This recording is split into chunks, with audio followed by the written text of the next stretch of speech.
Welcome to Pageant Planet's podcast, where we share stories and strategies to help expand and connect the global pageant community. Visit pageantplanet.com to find pageants, hire coaches, shop for dresses, and more. Now, here's your host, Stephen Roddy. Welcome, everyone, to another Pageant Planet podcast. This is the podcast for contestants who want to be inspired and discover how to win the crown. Today, Jesse and myself are covering the life of Rachel Slawson. So today we're going to be taking a look at a contestant that will be competing for Miss USA 2020, Rachel Slawson, who is currently our Miss Utah USA. And Rachel has gained a lot of publicity since her win at Miss Utah USA, not because this is her fifth time competing for a state title in the USA system, but because she is the first openly bisexual contestant to compete at Miss USA. Go, girl. Yeah, this time competing, Rachel chose to disclose on stage her sexual preference and looks forward to carrying a genuine and authentic self all the way to the Miss USA stage. Pageants have evolved over the years, and so has society with the growing acceptance of individuals from the LGBTQ. And this year is another example of how we are seeing the two grow together. And Rachel is also eager to share her platform of suicide prevention and mental health by traveling to schools and youth groups across Utah. She also created the hashtag IamWHY, as a way to encourage younger individuals to take ownership of their lives and be their own reason to be alive. Rachel is an artist, an actress, comedian, international flight attendant, and a mental health advocate and speaker. Wow. The pageant communities around the world are made up of people of varying sexualities, educational backgrounds, and mental health diagnosis. And Rachel hopes to directly reach out and inspire the people in these communities to realize that they are represented on all levels in the society. And many young women dream of being Miss USA. For Rachel, she began working towards her dream at just 19 years of age by competing for the title of Miss Utah USA. So this was Rachel's first pageant ever, and it's not uncommon to compete for a few years to win a state title. And while most pageant girls competing in the Miss USA system know this, Rachel was really unprepared for what came after not winning her first pageant. So that night, Rachel, she was left wondering why she wasn't good enough to win, and whether it was directly correlated or not. That same year, she attempted suicide at the age of 19 years old. Well, and this hits home for me specifically because I'll tell a little story about why I think a lot of people get involved in pageants in the first place. And it was the same for me, is that I was totally an outcast when I was growing up. I went to a private school with the same 72 people from kindergarten to high school. And when you have that small community and people think one thing about you, that thought never changes. So you can never get out of that way. And I was definitely not on the right side of town. My parents did everything they could to send me to a great school, and I'm very grateful for that. But as a result, I was not in the cool kids group. I was not included in a lot. And there's only 72 kids in the school. If you're not in the major group, you're not in any group. So I got into pageants because I spent a lot of time at home. And Stephen, I had told you, I've still said it on this podcast, I would sit at home for hours analyzing pageants because I would watch them and I would say, you know what, their peers and what they have to say, people around you don't matter in that moment. It's your achievements, your accomplishments, your ability to present yourself. And that's where you're getting your validation. So whether that's healthy or not to start with, when you're coming from that place of I just want to be valued and validated, pageants are a really easy way to do that. And I don't think I'm alone in that. And I also experienced suicidal thoughts as a teenager like Rachel. And it was pageants that helped me get out of that. Not necessarily in this case, Rachel, I think, already maybe had some underlying issues that challenged her further. I felt great when I was competing, even when I was losing, because I felt like at least I was doing something where nobody else could tear me down about it outside of this pageant space. So I think a lot of pageant contestants, they see pageants as a way to build their self-confidence outside of the traditional means of school, peers, bullying, etc. Go ahead. So it's almost like if you win, right, then you prove to your peers that didn't include you in the group, no, I am good enough. Well, you proved to yourself at that point. Yeah, okay. You proved to yourself more than anything. I never thought I was going to get cool by winning pageants. That was never my goal. I never thought people would accept me differently. It was just for for me, it was like, okay, yeah, I have something special inside of me that other people just aren't seeing. And this is proof. And I wouldn't say every pageant contestant has this. I know pageant contestants that are definitely the cool kids, the popular kids, or whatever that means to them. But it's a big one. And I think that's why so many winners, after they've given up their title, have such a struggle, because they don't necessarily have that same validation experiences outside of pageants. Yeah. I had that experience when I lost my first business. So, I mean, it'd be kind of, I guess the equivalent would be dethroning or getting decrowned. But I was like, gosh, who am I? Because I had lost everything. I'm like, who am I? I really hit like rock bottom, and I was just like, I really had to question, like, gosh, who am I? Like, what value do I bring? Who am I without this particular company?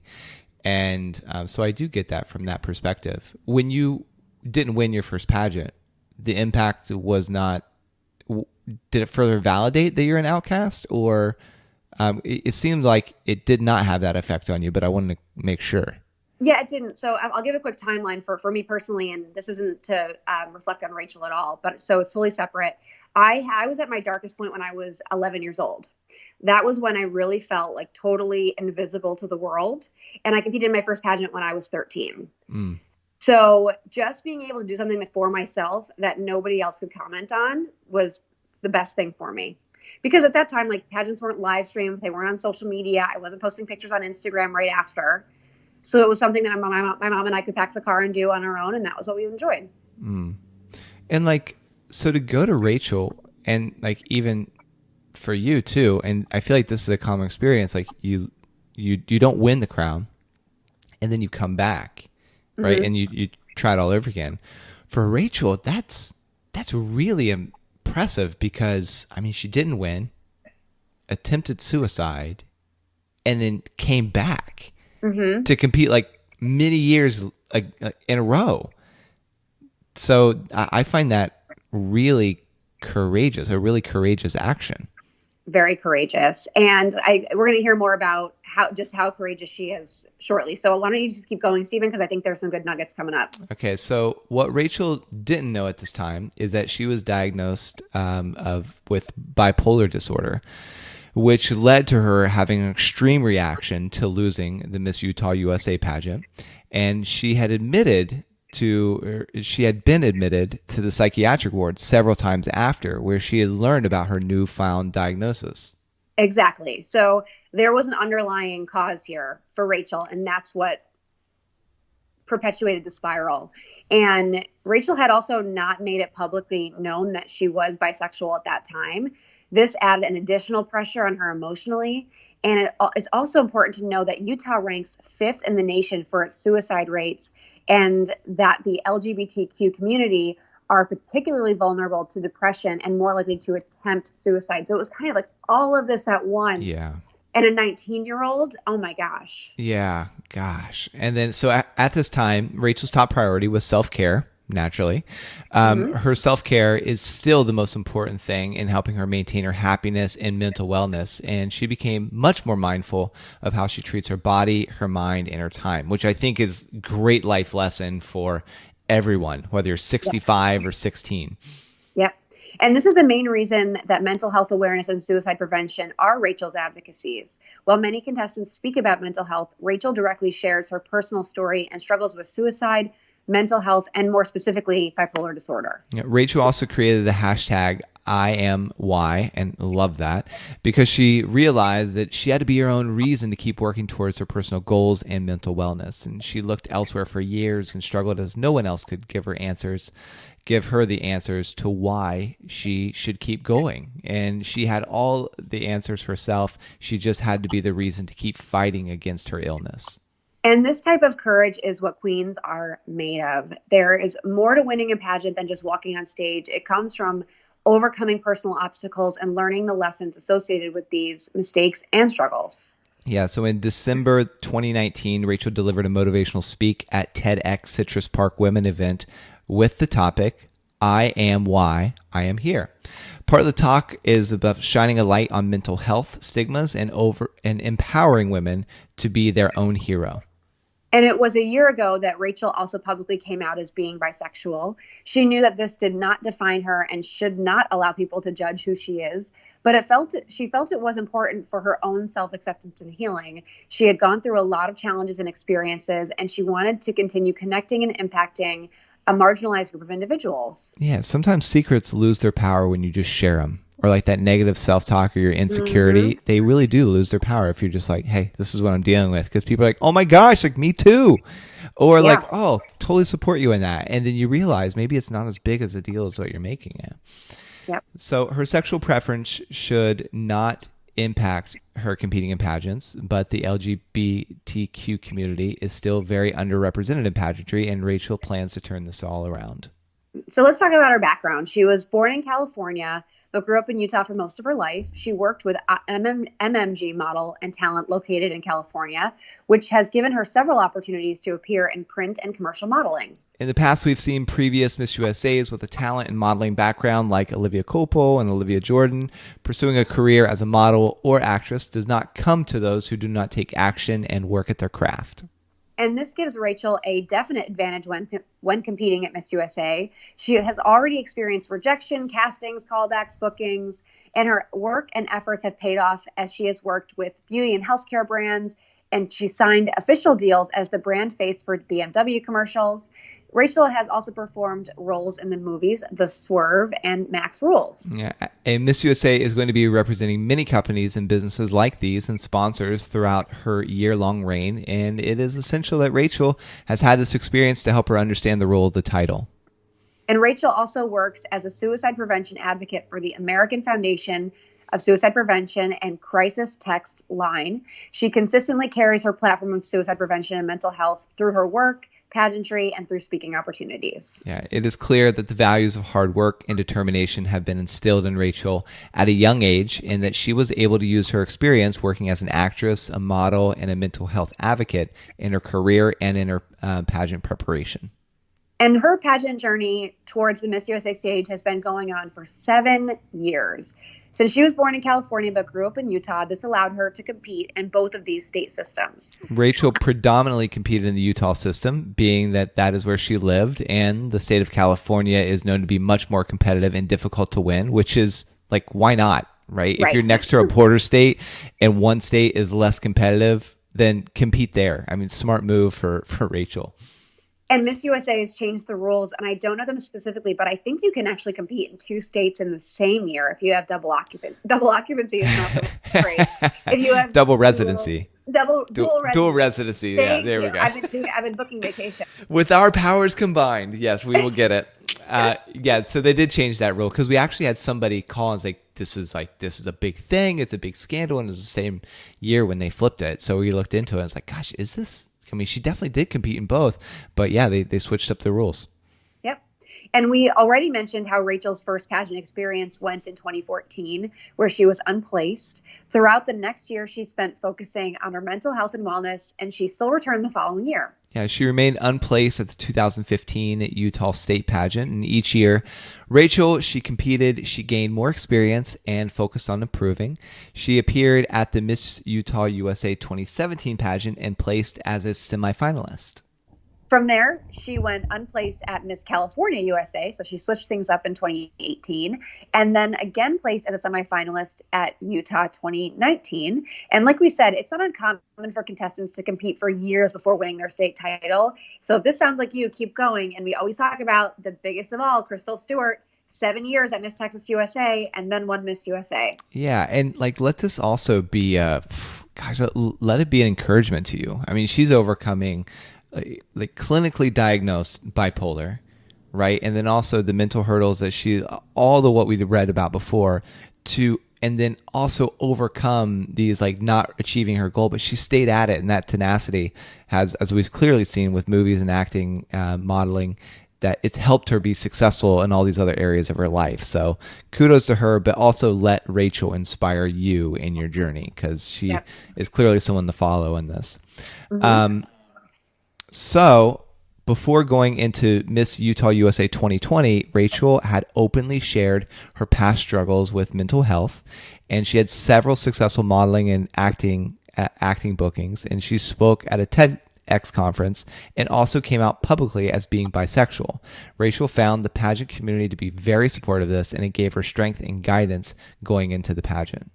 And while Rachel had improved over the years, each competition adding to her experience and pageant resume, the most important thing she changed was her mentality. She did not need to improve her walk, her platform, her interview. She needed to be fully accepting of who she was. This is all Rachel ever needed to win, and she made her dreams come true by winning the title of Miss Utah USA 2020. And she will make history as the first openly bisexual woman to compete at Miss USA, which is a tremendous win for the entire LGBTQ plus community. Yeah, it's pretty interesting how the moment she was just like, hey, this is what I'm dealing with. This is who I am. Like it or not, like that's the year she won. Yeah. Yeah. So Rachel had this to say. She said, after I chose to come out, many people ask why it matters that I'm bisexual. There's a reason why no one else has ever came out during a pageant before. Many LGBTQ plus people live much of their life in secrecy, fearful of discrimination, and pageants are historically conservative. And the LGBTQ community, that people often found helping backstage, afraid to step out or to be seen for who they are. And Rachel continues to say, this is unacceptable. I believe that all people, regardless of their sexual orientation or mental health diagnoses, deserve the same opportunities to be on that stage. And Rachel has said that she inadvertently thinks being in pageantry delayed her coming out. So this is really interesting because, and a coaching moment all tied into one, because again, Rachel and I have had very similar but very different experiences in the pageant world and how it's played a role in our lives. But I would say this is the coaching moment. Everyone's journey is different. So like Rachel had to come out on her own time. And when she, like, the worst thing that could have been is she came out before she was ready to come out and to really have the confidence to do so.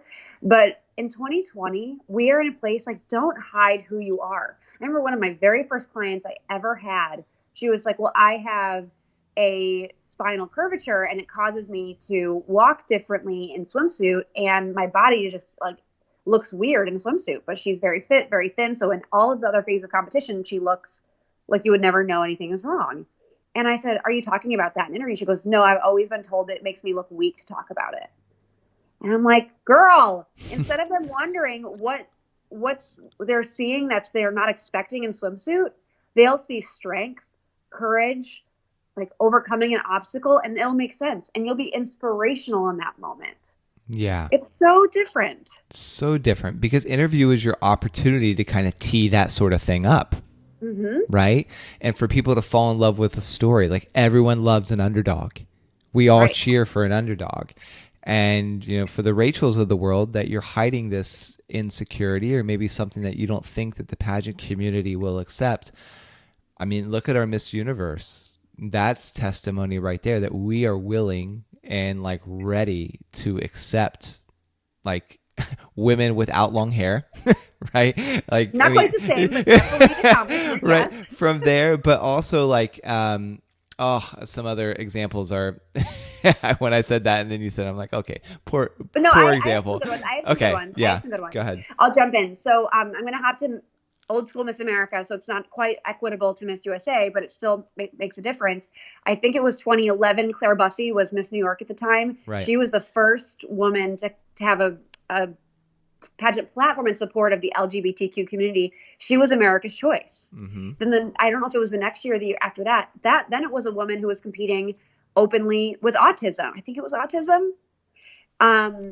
And that community rallied around her, and she was America's Choice. Yeah. So it's like I shouldn't say just America. The entire world wants to see themselves in these overachievers. So the women that are competing in pageants that are different, make no mistake, they are not your average run-of-the-mill person, but they are inspirational and aspirational for those in the community they represent. When they open their mouths and say, hey, this is who I am, and someone else can say, wow, I can do this too. Yeah. That's where you're going. So I know you're going in the right place. Yeah. Okay. See my heart behind it, not necessarily my words in that situation. Thank you. You're welcome. So it was more important for Rachel to be a spokesperson for the communities that are underrepresented in society rather than worrying about how the other judges or contestants may perceive her. And Miss USA is a global platform that will allow Rachel to change the belief in others' minds as to what a pageant queen is and what beauty looks like.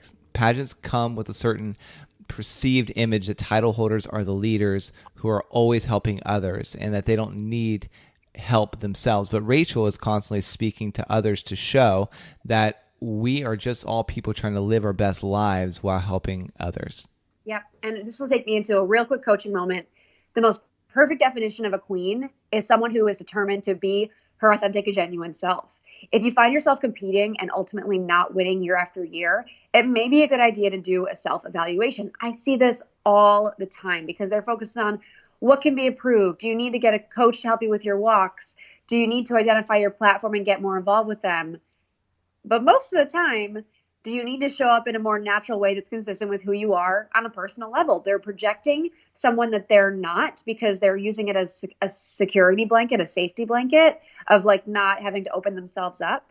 You should never change who you are to be a title holder. The best way to connect with the hearts of others in the community is to be self-accepting and open to your vulnerabilities and struggles because these make you who you are. And like we said earlier, somebody out there is going to get it because they're in the same boat with you.